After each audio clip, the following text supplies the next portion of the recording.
ज्ञान the treasure में आपका स्वागत है। और हम आपको बताएंगे राहु के बारे में कि लाल किताब के हिसाब से राहु के शुभ फल कैसे प्राप्त कर सकते हैं आप। लाल किताब के अनुसार राहु को एक पाप ग्रह माना जाता है। राहु, केतु और शनि को कुंडली में बुरे प्रभाव का जनक ही माना जाता है। हालांकि यह केवल एक मिथ्या ही है, क्योंकि इंसान की कुंडली उसके कर्मों द्वारा निर्धारित होती है। लाल किताब के अनुसार अगर कुंडली में राहु अशुभ फल दे रहा है तो यह संतान प्राप्ति और धन प्राप्ति में बाधा पहुंचाता है। साथ ही यह धन हानि के योग भी बनाता है। राहु के कुछ उपाय और टोटके लाल किताब के हिसाब से मैं आपको बता देता हूँ। देखिए, लाल किताब के जितने टोटके हैं वो बहुत साधारण है और आपको खुद करने हैं।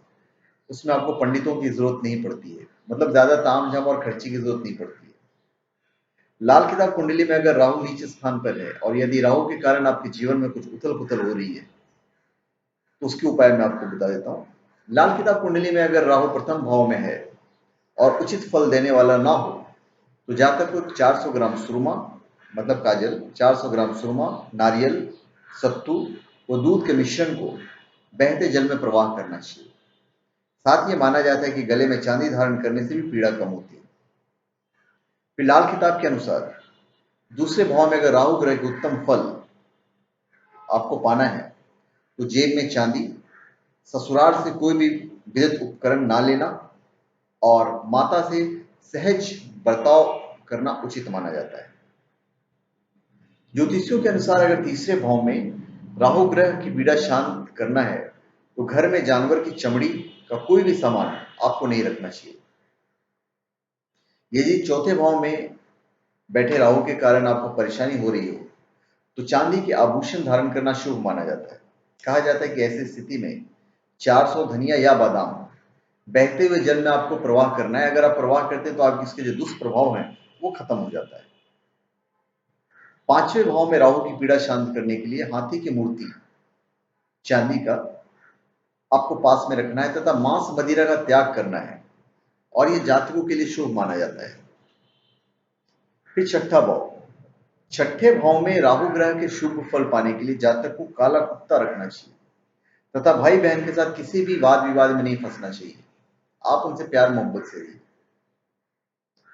फिर वही अगर राहु आपके सातवें घर में है तो सातवें ग्रह से अगर हानि हो रही हो तो जातक को 21 वर्ष से पहले विवाह नहीं करना चाहिए।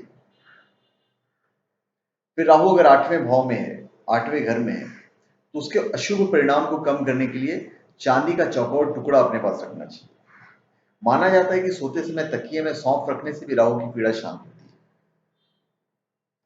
फिर हम आते हैं राहु के नौवें घर में। तो नौवें भाव में या ग्रह में राहु ग्रह की पीड़ा शांत करने के लिए जातक को केसरिया तिलक लगाना चाहिए। केसरिया तिलक मतलब केसर का तिलक लगाना चाहिए। साथ ही माना जाता है कि सोने का आभूषण धारण करने और कुत्ता पालने से भी राहत मिलती है। फिर 10वें भाव में राहु ग्रह का पीड़ा अगर आपको शांत करना है तो जातक को अपना सिर काले या नीले कपड़े या टोपी से ढकने की सलाह दी जाती है। फिर लाल किताब कुंडली के हिसाब से राहु 11वें भाव में होने के कारण परेशानियों का अगर सामना करना पड़ रहा है तो जातक को लौह धातु धारण करना चाहिए तथा कोई भी विद्युत उपकरण उपहार के रूप में नहीं लेना है। फिर लाल किताब की ज्योतिष मानते हैं कि 12वें भाव में अगर राहु ग्रह पीड़ा दे रहा है और उस पीड़ा को अगर आपको कम करना है तो सोने के पहले तकिए में सौंफ रखिए और खांड रखना चाहिए। खांड एक तरह से गुड़ होता है। तो धन्यवाद। आप हमारे चैनल पे सब्सक्राइब करें और अपने कमेंट दीजिए। धन्यवाद।